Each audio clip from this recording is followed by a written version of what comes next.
Senador, muito bom dia, bem-vindo à Rádio Educadora. Eu começo perguntando um pouquinho da sua origem, da sua família, da sua formação. Bem-vindo.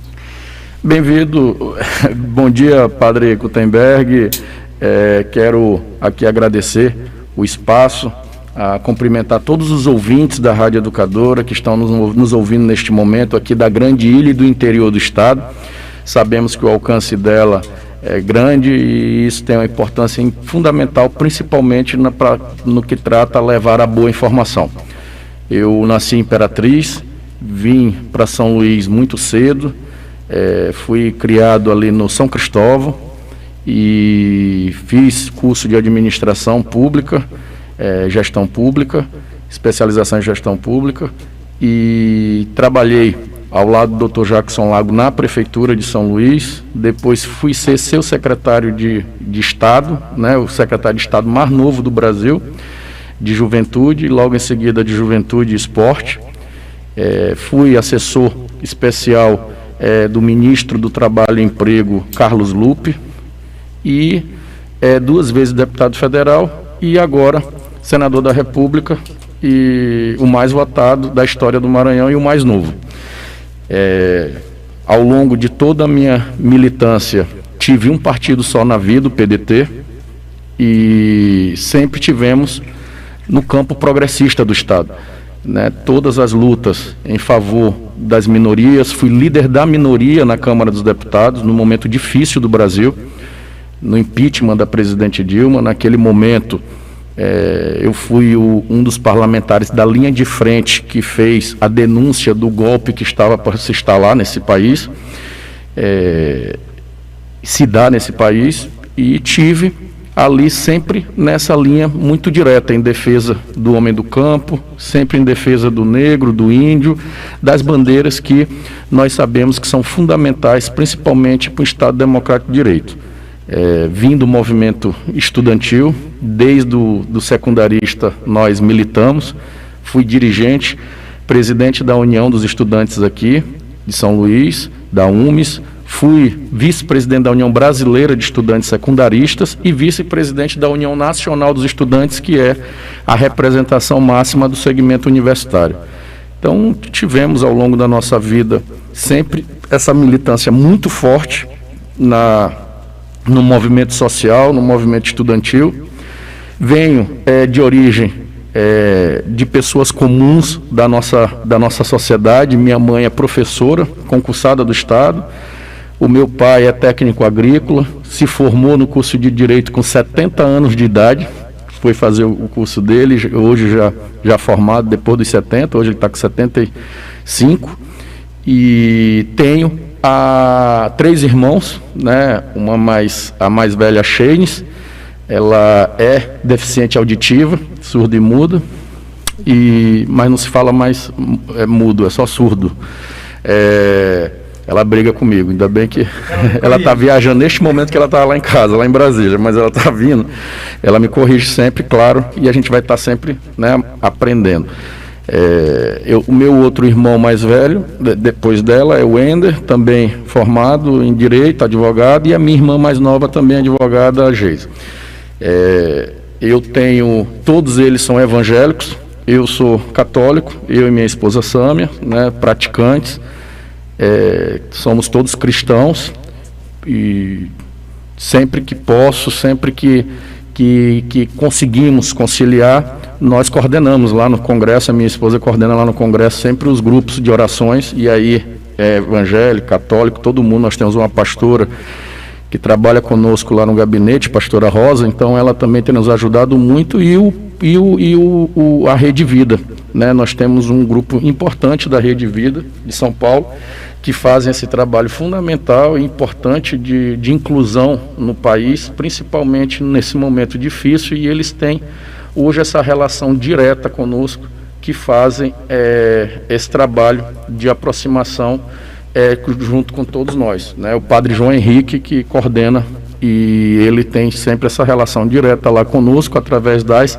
esposas dos parlamentares, e eles sempre, quando podem, envolvem todos nós. O meu gabinete geralmente é o local das missas que a gente faz, junto com os outros congressistas, porque nesse momento que a gente está vivendo, claro que nós sabemos que é uma guerra material, né, de física, mas é uma batalha espiritual também. É preciso você pedir todo dia o livramento, né, do inimigo, das forças ocultas, porque nós sabemos que uma decisão errada naquela casa pode mudar a vida de milhões de pessoas no Brasil. Então isso, nós temos essa consciência de estar sempre vigilantes para poder pedir essa lógica, pedir esse caminho certo, né, essa luz que nós temos que trilhar. E, claro, no dia a dia eu uso como uma bandeira, assim, uma frase bem simples do meu partido, do líder do meu partido, que era o Brizola, e ele dizia uma coisa que eu uso desde quando eu fui deputado federal, desde a minha primeira votação na Câmara, que é: na dúvida, fique do lado do povo. Então, eu sempre tive isso muito claro, né? O que é que esse projeto aqui, ele beneficia quem? Porque alguém vai se chatear e alguém vai ficar feliz. Então você tem que ter uma lógica.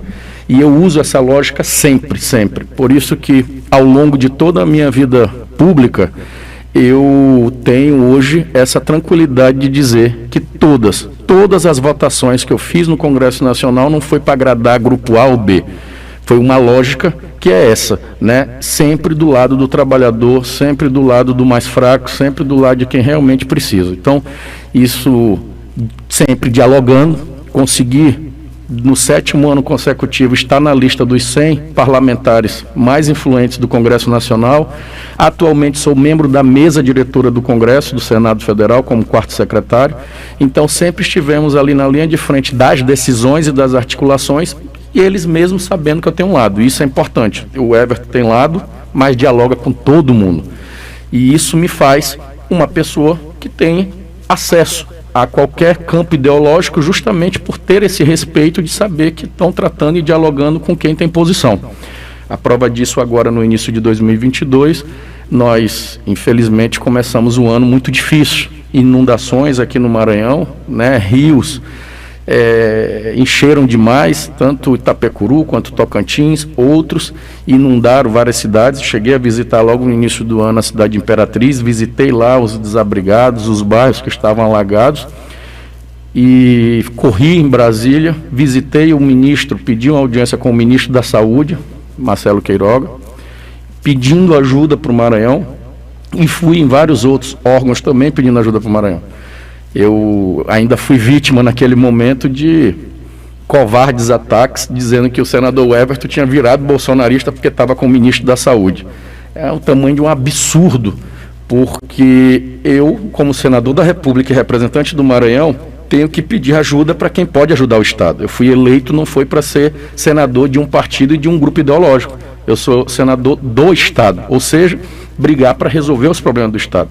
E quem está sentado na cadeira constituído da representação federal é quem você vai procurar ajuda, né? Por quê? Porque é ele que tem condição de ajudar. Então, eu tenho tido essas posições de forma muito tranquila, muito clara, até porque basta ver minhas posições, minhas votações, mas sempre, repito, com respeito, com diálogo, porque é assim que a gente pode construir um Maranhão melhor. Perfeito. A gente está conversando com o senador Everton Rocha aqui no Roda Viva da Rádio Educadora. Senador, há alguns dias o cenário político maranhense começou a se redesenhar, de modo que o senhor, lançou sua pré-candidatura, enquanto o governador Flávio Dino declarou apoio à pré-candidatura do vice Carlos Brandão. Como fica o jogo eleitoral a partir dessa mudança de cenário, senador? Olha, nós estamos vivendo um momento importantíssimo, padre, porque o Maranhão, eu cresci, a minha geração aqui um pouquinho mais nova, nós crescemos num estado que sempre teve uma causa. Qual era a causa? Quem era a favor e quem era contra o Grupo Sarney. Sempre foi assim. Então, hoje, nós temos a oportunidade de fazer o que o Ceará já praticou, outros estados já praticaram, que é o debate no campo das ideias. É você começar a disputar quem conseguiu fazer mais, quem tem mais projeto, quem é que pode ajudar mais a desenvolver o seu estado.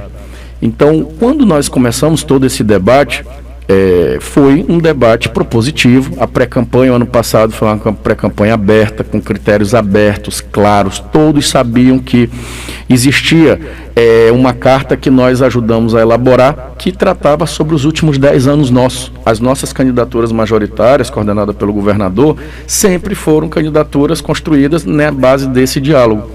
E que, infelizmente, esse ano não houve, né? Não houve. Ao tomar essa decisão pessoal, o governador não tratou esses critérios, né? Então, levou-se a crer o quê? Que todo esse tempo nós tínhamos que fazer adesão, não era união. E adesão por quê? Porque o critério principal que foi colocado na mesa é de que o vice iria estar na cadeira.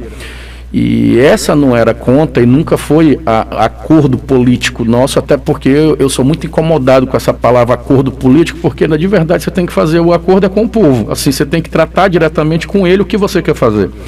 Então, como nós viemos de uma origem que foi sempre no campo ali, sempre da resistência, da luta, o PDT não nasceu dentro de Palácio dos Leões, nós não nascemos debaixo de cargos, então fomos um partido que sempre teve origem. Sempre teve uma luta concreta. E essa nossa luta concreta nos fez, claro, entender que, além de estarmos melhor colocados, melhor posicionados, nós não poderíamos nos render num argumento que para nós não entraria na nossa cabeça, né? O ex-secretário de Segurança Jefferson Portela, que entregou a secretaria, 7 anos secretário de Segurança Pública, ele disse na coletiva dele uma frase que encaixa muito com o que nós estamos agora comentando, que é natural. É natural que ele seja o candidato do grupo porque vai estar na cadeira. Não, natural é só a chuva que cai do céu, né? O restante você tem que construir. O Maranhão, ele não está mais vivendo, nós não estamos na época do império para dizer, a cadeira é sua, meu sucessor é fulano e ele que vai sentar e ele que vai comandar e governar o seu povo. Não é assim, né? A democracia, ela é muito clara, então você tem que combinar com o povo, você tem que dialogar com ele, e é o povo que vai dizer quem é o sucessor, né? Quem é que senta na cadeira, quem é que vai ser o eleito. E é em respeito à democracia e também ao direito da sociedade de debater, é que nós mantivemos a nossa pré-candidatura para que a gente pudesse dar nossas opiniões, até porque o atual vice, quando assumiu aquele espaço, ele assumiu num acordo também político de véspera de convenção, no primeiro mandato do Flávio, onde em momento algum era o PSDB que estaria naquela chapa, era o PDT o indicado daquele momento. E nós, compreendendo o momento que estava se vivendo para derrotar o grupo que estava comandando o Estado há muito tempo, o PDT prontamente abriu mão para que se fizesse essa transição, se fizesse esse movimento do Estado que nós chamamos naquele momento de libertação. Então, as circunstâncias que fizeram com que nós estivéssemos juntos, né, todos, o grupo todo ali junto, nessa construção desse primeiro momento que nós estamos vivendo no Estado, ela foi toda de forma muito transparente, muito clara. Em momento algum se deu cheque branco ou qualquer palavra para dizer que naturalmente, após o ciclo que o governador Flávio Dino iria comandar o Estado, o indicado seria o seu vice, porque ele estava sentado na cadeira. Nunca se foi tratado e discutido e muito menos acordado isso. Então, o PDT, que tem uma história de luta, uma história de lado, né? Nós não mudamos de partido a cada conjuntura. Na hora que o Lula está preso, vai para um partido. Na hora que o Lula está solto e está na moda e está bem na pesquisa, vai para outro partido. Na hora que é bom falar de reforma trabalhista, se fala. Na hora que é para se falar contra, aí também se fala. Ou seja, nós não temos esse problema, né? Nós temos sempre posição, né? E isso fica muito claro para a sociedade. As pessoas vão dizer, há as críticas, mas também há o respeito. Então, hoje, o PDT e o senador Everton, nós temos uma história de posição, e isso nos dá a segurança política. A gente dá a segurança política e também a segurança das políticas sociais que nós iremos implementar enquanto governador. Por quê? Porque todos têm certeza, sabem da nossa origem de luta, sabem do campo que nós sempre militamos e sabem, claro, que nós iremos sempre trabalhar para a população que mais precisa. Ao meu lado aqui, o jornalista Matheus Coimbra, da nossa equipe, que participa também da entrevista. Matheus. Bom dia, Padre Guto, bom dia, senador, bom dia aos caros ouvintes que nos acompanham agora pela Rádio Educadora. Senador, nesse ano de 2022 também tem eleição para o pleito do Senado, né? Uma vaga no Senado. E o governador Flávio Dino também se coloca como um pré-candidato. Ele terá o seu apoio em meio a todo esse cenário? Essa pergunta tem sido feita por todo o Maranhão. E logo quando nós anunciamos a nossa pré-candidatura, eu disse para todos que lamentei a decisão do governador Flávio Dino em escolher o seu vice, principalmente diante desses critérios que eu acabei de colocar, mas que isso não diminuía nem nada o meu respeito e o meu carinho que eu sempre tive na minha relação de amizade com ele. Então isso fique-se muito claro. Eu tenho sim uma admiração, sempre fomos super respeitosos um com o outro e sei o avanço que ele fez, várias conquistas que nós tivemos no estado. Assim como sei que ele compreende quando eu digo que o que está dando certo nós teremos que melhorar, ampliar, e o que não está dando certo nós iremos avançar e fazer as mudanças que têm que ser feitas. Então, eu sempre tenho dito, o Maranhão ele não pode ser mais feliz se ele for igual, ele só vai ser mais feliz se ele for diferente. Então, para isso você tem que ter, não é apenas a coragem, mas determinação e saber o que você vai fazer. Então, eu tenho muita vontade, nosso grupo tem muita tranquilidade em construir esse diálogo com ele para se tentar achar equações como já aconteceram em outro estado de um senador ter apoio de mais de 2 governadores. Então isso, claro, que vai ser neste momento agora da política que nós iremos construir essa fórmula e até a convenção iremos definir. Obviamente, isso não é uma conta de 2 mais 2, né? Ela não é tão simples, até porque existem vários passos que têm que ser dados e a gente precisa estar dialogando e construindo aí um melhor cenário. Esses passos são dados, o governador se mostra aberto a receber o seu apoio? Olha, eu nunca vi candidato dizer que não quer voto, né, ou que não quer apoio. Eu tenho certeza que ele sabe da importância que o PDT, que todos nós temos, e eu acredito que ele vai, sim, manter essa boa relação e construir aí as soluções para a gente entrar no entendimento. Ainda nessa perspectiva estadual, historicamente, o senhor até falou, o PDT é um partido de influência e muito importante na política maranhense. Como fica esse cenário após a saída do partido da base do governo estadual? Olha, o PDT hoje é o partido que mais elegeu prefeitos no Maranhão, mais elegeu vereadores no estado. Nós temos agora recentemente o anúncio do presidente da Assembleia Legislativa, a desfiliação dele do PCdoB e a vinda para o PDT. O atual presidente da Câmara de São Luís, que vai o seu mandato até dia 31 de dezembro, como presidente da casa, é do PDT. O presidente da Câmara de Imperatriz também é do partido. E temos hoje a representação, o presidente da Federação dos Prefeitos do Estado, que é do partido. Então, nós temos hoje uma representação muito importante, muito forte. Então, continua firme, continua todo mundo unido. E o mais importante, temos hoje a relação com a sociedade civil organizada, né? A Federação dos Trabalhadores e Trabalhadoras do Maranhão, a FETAEMA, que representa todos os sindicatos rurais do Maranhão. Dos 217 municípios, os 217 têm sindicatos lá na ponta que trabalham e que defendem o homem do campo, estão conosco, na sua imensa, ampla maioria, já fizeram anúncio oficial como o Everton, pré-candidato a governador desses sindicatos. A CUT, a Central Única dos Trabalhadores, Sindicato de Servidores Públicos Federais, várias outras representações da sociedade já manifestaram e estarão conosco, né? A Rede Sustentabilidade, partidos do nosso campo progressista. Então, nós vamos, mais do que nunca, ficar onde nós sempre tivemos, né? Do lado do campo político, campo progressista e do lado do povo. Estamos conversando com o senador da República, o Everton Rocha, do PDT Maranhão, aqui no Roda Viva. O tema é corrida eleitoral e ao longo desses meses a gente vai conversar com os pré-candidatos. A gente está começando com o senador Everton Rocha. O tema agora é Ciro Gomes e o Matheus tem a questão. Exatamente, no cenário nacional. Pronto, no cenário nacional, senador, o PDT é o partido do pré-candidato à presidência Ciro Gomes. E aqui no Maranhão você já declarou caminhar junto com o ex-presidente Lula. Como é que fica então essa situação? Olha, o Ciro Gomes, ele recentemente numa entrevista lá no numa televisão do Ceará, ele deu uma declaração que eu estou aqui puxando aqui rapidinho, porque eu acho que essa frase dele aqui, ela já diz tudo e fica mais fácil de a gente... Tá aqui. O próprio Ciro Gomes. Não é contraditório. É normal na federação você ter uma aliança nacional, mas alguns lugares, por exemplo, no Maranhão, o candidato a governador é do PDT, mas o palanque é duplo, com o PT também. Então é normal que a gente compreenda que o Brasil é assim mesmo. Respondido.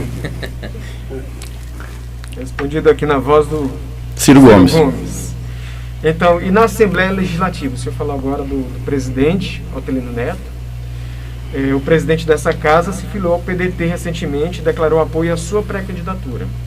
Isso altera também o cenário naquela casa, e o PDT já conta com 7 deputados no Parlamento Estadual. Quais os próximos passos nesse cenário do Legislativo Estadual? O presidente Otelino, ele é experiente, uma pessoa que tem capacidade de dialogar, de conversar com todos, e ele mesmo na abertura dos trabalhos legislativos, ele disse e tem reiterado que ele irá garantir a governabilidade no estado do Maranhão, que irá fazer com que as disputas partidárias e eleitorais não entrem no campo da construção das pautas legislativas. Então, tudo que for bom para o Maranhão, ele com certeza será um dos articuladores e continuará ajudando o Estado, obviamente cumprindo seu papel de fiscalizar. Então, é um ano difícil, fala-se muito de tentativa de abusos que poderão acontecer, obviamente. Não só ele, mas como todos os deputados que têm total responsabilidade em fazer esse acompanhamento, estarão atentos para poder tomar as providências que forem necessárias. Partindo para uma análise de cenário político no Maranhão, senador, você acha que houveram alguns avanços, você já falou um pouco sobre isso, que eu chamaria de maturidade política, né? Nós saímos daquela polarização pró e contra Sarney, e hoje nós temos mais diálogos, mais debates. Isso é que análise o senhor faz desse cenário? Olha, é importante, porque você não pode, a cada ciclo, de 4 ou de 8 anos, você simplesmente parar tudo e fingir que não aconteceu nada e querer inventar a roda. Eu tenho dito que, como governador, eu não vou querer nem saber quem foi que se elegeu presidente da República. Eu vou estar lá batendo na porta e pedindo ajuda. Primeiro porque aí quando acabar a eleição e eu assumir o governo, eu já não tenho mais condição de manter palanque armado, ideológico armado. Né? As posições ideológicas, os nossos representantes os darão no parlamento, seja ele federal, estadual ou nos municípios. Agora, enquanto chefe do executivo, eu baterei na porta pedindo ajuda e fazendo diálogo direto com o governo federal, porque eu estou com muitas ideias mesmo para a gente já arregaçar as mangas e executar aqui no Maranhão. Então, hoje, ações concretas que deram certo, eu vou te dar o exemplo, a nossa Secretaria de Desenvolvimento Social, que foi comandada pelo Neto Evangelista, naquele primeiro parte do mandato do Flávio, segundo o Márcio Naisa, que é nosso do PDT, deputado do PDT. Aqui, inclusive, recentemente. Então, eles fizeram um trabalho fantástico, comandado pelo governador Flávio Dino, que foi a ampliação do restaurante popular, que é uma política que vai lá na ponta, que garante ao pobre, garante ao pequeno produtor, que vai ali na sede do seu município resolver tirar um recurso do benefício no banco, ou fazer ir no INSS, ou ir a algum lugar, ele ter ali a sua condição de comprar ali o seu alimento e poder voltar para casa devidamente alimentado. Então, nós temos aí o programa forte, que é o da Escola Digna.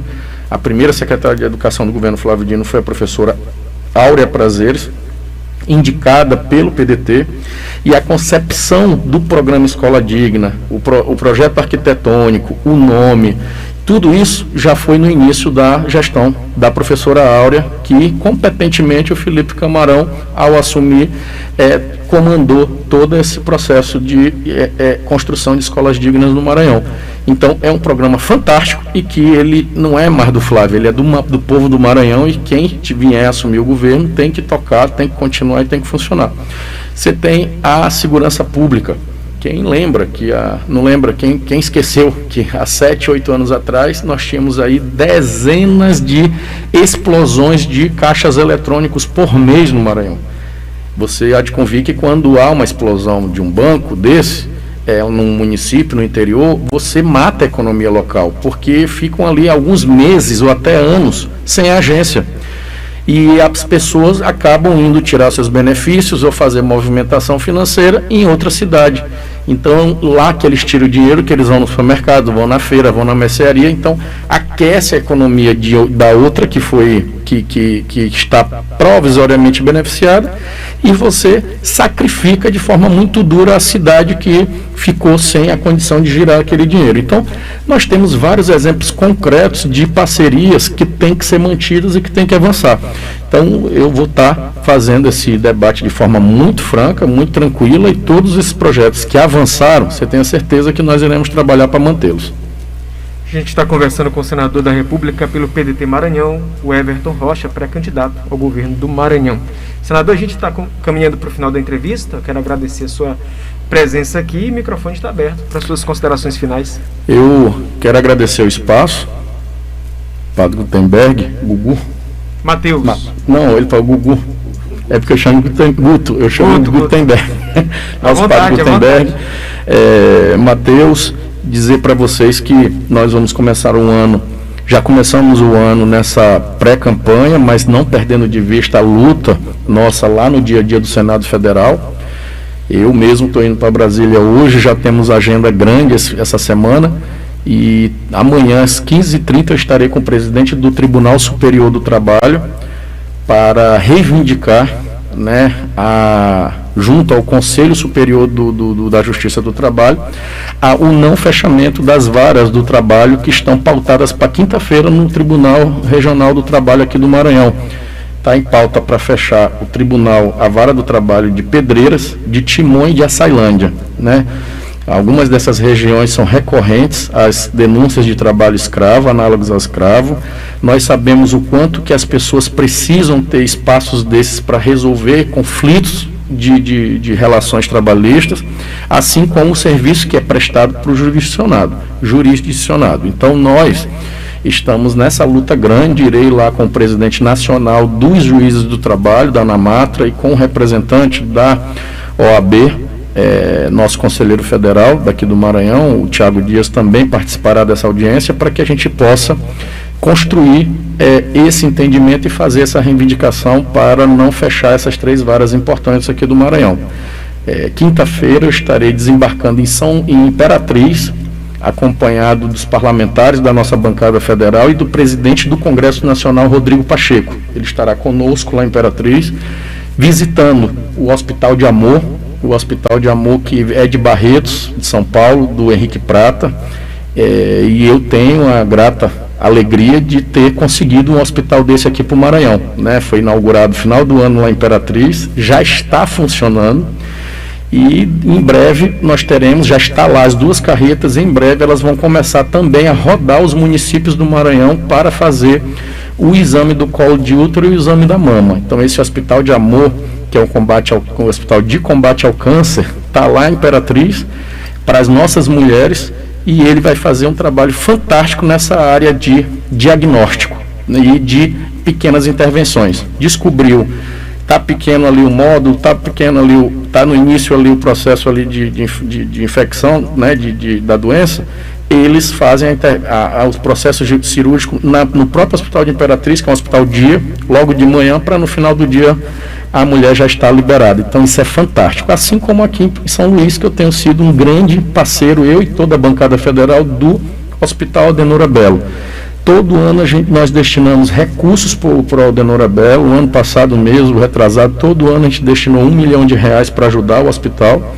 E agora está em fase, já começou a terraplanagem, já está em fase de construção, um novo hospital Aldenora Bello, hospital de câncer, e esse é geral para os homens e mulheres em Pinheiro, na Baixada Maranhense. R$25 milhões que nós destinamos com a bancada federal para o Aldenora para poder construir esse hospital. Então, até o final do ano, nós teremos um hospital de câncer na Baixada Maranhense, do Aldenora Bello, que vai também fazer esse trabalho, e a ideia é ter uma carreta para poder rodar os municípios da Baixada para poder fazer também esse exame. Então, padre, a luta é grande, nós estamos no dia a dia lutando para cada um dar a sua contribuição e fazer a sua parte. E assim eu acredito que nós construiremos um Maranhão de mais acesso, um Maranhão mais feliz e, acima de tudo, com mais empregos. Nós precisamos desenvolver o Estado. E essa visão desenvolvimentista não é só da boca para fora. Para isso a gente precisa industrializar, aquecer o turismo, fazer com que essas riquezas nossas possam, de verdade, agregar valor para o nosso povo. Muito bem. Tive a alegria de conversar com o senador Everton Rocha. Obrigado, senador. Obrigado à equipe dele aqui assessorando. E obrigado a você, ouvinte da Educadora. A gente vai para o intervalo e voltamos já já com o Roda Viva da 560. É da Igreja, é do Maranhão.